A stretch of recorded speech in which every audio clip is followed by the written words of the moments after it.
We've done several tier lists before, but those have always featured watches.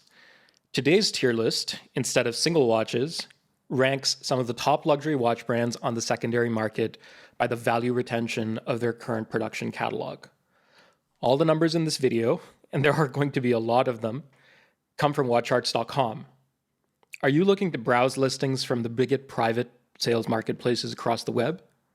See insights on whether you're getting a good deal or not. Manage your collection and track its value over time. You can do all this and more on WatchCharts.com, the world's most powerful watch market research platform. We'll provide you with the most accurate prices for the watches you can't stop thinking about. Dive into the data yourself at WatchCharts.com. We'll run through the value retention summary of each of these 10 brands, including at the collection level, call out any interesting outliers that trade above retail, and of course, rank them all against one another. And so the tiers that we have today are going to be S, A, and B. S is brands with positive weighted average value retention, which is to say, in the aggregate, their market price exceeds their retail price when weighted by the total transactions value of each model. Tier A is for brands that have negative value retention, up to, or I should say down to minus 20%. And then tier B is for brands whose weighted average value retention is less than even minus 20%.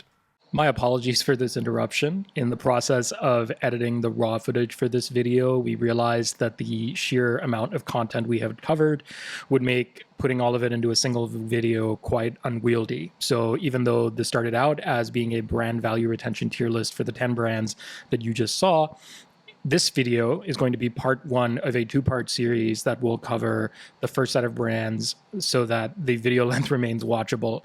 And part two, featuring the remainder of the brands, will follow in a few days. And so you'll be able to learn more about the value retention for those brands then. And as always, all of the data that you see here is available for you to dive into for yourself at WatchCharts.com. Thanks again for watching. We'll run through the list of brands in alphabetical order, the way we usually do in these tier lists. And just to walk you through the metrics once again that we will be looking at, the weighted average value retention, of course, like I said, for the brand's current production catalog for which we do have market prices, basically compares the known retail price to the current market price, and then weights that by the total transaction value of that watch against the entire catalog. And so that number for Lange Sohne in this case is minus 19.6% today, based on today's market prices.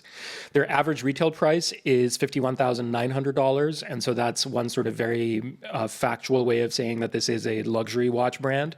And their average market price is $38,900, hence the value retention is a minus 19.6% number, basically off of those two retail and market prices. For those watches, collectively, over the last year, they have gained 5.4% in value, and over the last 5 years, they've gained 45.7% in value. But again, because the weighted average value retention is negative 19.6%, that lands Lange Sohne in the A tier. If we look at a breakdown of this value retention metric on the collection level for Lange, then what we see is a very stark picture of generally at least a 20% loss over retail prices for most of the collections, except for the Odysseus, which by itself is trading over 40% above retail. The average retail price is $47,200 and the average market price is $62,700, even though that's down a little about 3% in the last year. But if you look at the Lange 1, it does the best out of the remaining model families, but that's, trading about a quarter off of retail. So is the 1815, the Saxonia, and the remainder are, up to and over a third off of their retail prices on the secondary market, even though those prices have appreciated over the last both 1 year time window as well as the 5 year time window in the case of the 1815 and Saxonia collections, for which we do have data that goes back that far. So yes, the average value retention is below, is negative, and so these watches trade below retail, but that doesn't mean that they haven't appreciated in value over the longer term. It's just that the Odysseus clearly happens to be the collection that is the most hyped. If we look at the two popular references within that family, the steel reference on a steel bracelet, 363.179, and the white gold on a rubber strap, the 363.068, the steel version is trading at almost 80% above retail, with a market price of over $70,000. But the white gold version of this watch is basically flat relative to its retail price of around $55,000. And so it's one step to go from trading at least a quarter off of retail for your general catalog to suddenly trading flat, which is what the white gold model achieves. And then from that, it's an almost absurd jump to go to a value retention of almost 80% for the steel model. And that really underscores what hype can do for a brand's value retention, essentially, on the secondary market if the watches are hyped. And that, to some degree, helps explain why Rolex, generally speaking, for example, does as well, as we will see in a little bit later in this video. That's why they have better financials than perhaps watches that you would consider to be far better watches in from a watchmaking standpoint, or even from a purely quality standpoint, such as these. The second brand in the alphabetical order is going to be Audemars Piguet, which is up 18% today across its entire current production catalog, with an average retail price of $45,400, but trading at almost $60,000. And for the watches for which we were able to do this analysis, those have lost about 14.3% over the last year. But with that plus 18% weighted average value retention, AP takes its place in the S tier. If we look at a bit of a breakdown, then we can look at two separate things. One is the collection by collection breakdown, like we also just saw for Lange, in which case you see that the Royal Oak and the Royal Oak Offshore both trade way above retail, but the Code 1159 trades a fifth off of its retail prices. And you can see that essentially in the chart on the right-hand side that shows you the distribution of all of the watches for which we do have market data, and shows you how that premium over retail basically drops as you run through the entire catalog. So the model with the highest value retention, which trades over 200% above its retail price, is the ceramic open-worked. And it sort of drops from that, and there's a bunch of models that trade sort of at decreasing levels of value retention. And then once you get through about 40 models and are looking at the watches that perform the worst relative to the rest, those are watches that end up trading below retail. And they end up being predominantly in the Code 1159 family, or a Code 1159 collection. The reference, just to be precise, that has the highest value retention, this is the Audemars Piguet Royal Oak 41 double balance wheel, open worked, black ceramic, reference 15416 CE. The next brand we'll look at is Cartier. And the story here is going to be very similar to a few other brands that end up in the same tier that we will talk about after Cartier. But just to tell you that all of the talking points that sort of apply here are in some sense going to apply to those other brands as well. And that is that their market performance generally is what I would describe as unremarkable, in that there's not a lot of movement in the prices of these watches. They trade at a significant discount over retail on the secondary market, and that perhaps helps explain why they form the core of the enthusiast collector experience, certainly at a sub $20,000 price point. And so the Cartier catalog has an average retail price of $11,900, but trades at about $8,200. That's why it has an average value retention of minus 25.6%, even though it's up about a fifth over the last 5 years. That performance is good enough to land it in the B tier with that minus 25.6% weighted average value retention. If we look at the breakdown across the model families, the Santos is the one that does the best, the Panther, then the Tank, and then the Ballon Bleu, and then all of the remaining models are sort of just further rungs down on that same sort of declining ladder. But the Santos is about a fifth off of retail. The average retail price is $16,200. Of course, this does contain precious metal and two-tone references as well, and that will also help explain a little bit why the average retail price is higher. But when we do the value retention calculation, because that's weighted by transaction value, that's sort of accounted for there. The Tank is the only family for which we can, given the current production catalog, say where some of these watches were 5 years ago. And so the Tank collection has done well in terms of appreciating at least, that much over the last 5 years. But these watches still trade, considerably below retail. In fact, to the extent that there is not a single watch in the current Cartier catalog for which we have market data that trades above its retail price. And it is the only brand in the list that we will talk about today for which that is the case. Next up, we move out of Switzerland and head to Japan for Grand Seiko, which has a weighted average value retention of minus 29.8%. They have an average retail price of $6,400, which may come as a little bit of a shock to those who have been around for long enough to know that Grand Seiko, with those sorts of price points, that association did not necessarily exist. The average market price for these watches, though, is $4,500. And they have lost ground both over the last year and also over the last 5 years. With that minus 29.8% value retention figure, they end up in the B tier next to Cartier. In terms of the watches that trade above retail, which are from, recent sort of production runs, are these five. The ones in the middle are the three different shades of green limited editions done for the US market a few years ago, the SBGW 275, 277, and 273, each of which were available in 140 pieces.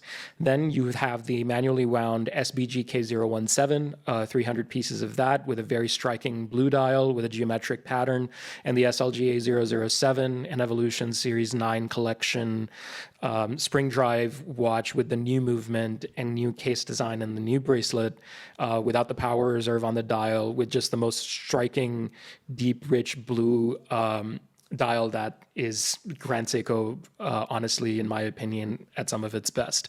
And this was released in a limited edition of 2021 pieces. Each of these is sold out, and each of these trades above retail, and that is the only set of watches from the recent run of watches the Grand Seiko has produced that do so. The SBG K017 is a watch that I was offered by my AD, and I came home and I was on the fence about whether or not I wanted to get it. And I texted back my AD the same night, my sales guy the same night, to say that I was on the fence about whether or not I wanted to get it. And he wrote back saying that somebody had taken it, which was disappointing in the short run, but I ended up with a better, more limited or more rather special Grand Seiko just a little bit later in time. So in the end, I feel like I turned out fine. Up next is IWC, which has done just slightly better than Grand Seiko in terms of value retention, but at a significantly higher price point, with an average retail price of $11,600 and an average market price of $8,000. It's also down over the last year, even if it has appreciated a little bit in value over the last 5 years. With that value retention of minus 28.1%, it also ends up in the B tier. If we look at a breakdown of IWC by collection, what we'll see is that there's a marked difference between the value retention of the Pilot collection relative to the rest. There's a huge gap of over 10% in a value retention loss between the Pilot collection and the Portuguese collection. The Pilot has an average retail price of $11,700, which is about the same as the brand overall, and these watches trade for more than the brand's overall market price of $8,000. These trade at around $9,000. They also have appreciated the most over the last 5 years, even though they've lost the most of all of the collections over the last year. Some of that movement, of course, and some of that positive movement, rather, I should say, overall, over the longer term, has come from these two watches, the only ones in IWC's catalog that today trade over retail. The reference 389105 Lake Tahoe and the reference 388108 Mercedes-AMG Petronas Motorsport Formula One. These retail for $11,700 and $8,350 respectively, and both trade above retail with value retentions of over 7% and almost 6%. Up next is Omega, which has a value retention of minus 28.2%, about almost the same as IWC, but at an average retail price that is lower, but not as low as Grand Seiko's at $8,500, with an average market price of $5,700. And this also lands it in the B tier along with those other brands. But this is the trend that I was alluding to, where a lot of these brands have remarkably similar market performances, both in terms of how much of a discount off of retail they trade for on the secondary market. Their average retail prices would generally put them in the range of accessibility for watch enthusiasts and collectors, and then, roughly the same sort of market performance, both over the long term and over the short term, while accounting obviously for each of the peculiarities of the specific brands in question. In Omega's case, that ends up being a value retention loss of 28.2%. If we break that down by collection, the Speedmaster family does the best by quite a margin again. The second best is the Seamaster, but that's down almost twice as much as the Speedmaster collection. And what is remarkable, though, is that for each of the families for which we can compute the number, over the last 5 years, these watches have seen appreciations across the board. Performance over the last year is rather split, but no steep decline or no huge absolute decline or gain in either direction, no huge movement in either direction for any of these collections. In terms of highlights for watches from Omega that trade above retail, 2 of them are Speedmasters, one of them is a Seamaster. And the 2 Speedmasters are the Silver Snoopy and the Ed White. Both of these are incredibly hard to get because Omega makes very few of them for different reasons. I believe the Silver Snoopy is just because it is a special watch, and then the Ed White because the way that the movements are constructed by a single watchmaker in Omega's workshop means I think it's just a more labor-intensive process, and Omega has said publicly that they are not planning on making more than a certain number a year. So supply is constricted. It is an excellent execution of an absolutely historic reference and historic movement, the caliber 321, and so those factors help explain why the Ed White also trades above retail. And then the last one, which is a much more recent release, even though it's at a lower price point than the other 2 watches, which are sort of more firmly into luxury watch territory over $10,000. The James Bond 60th anniversary commemoration Speedmaster, which retails for $8,300, today trades on the market for $10,100, which is over a fifth above retail.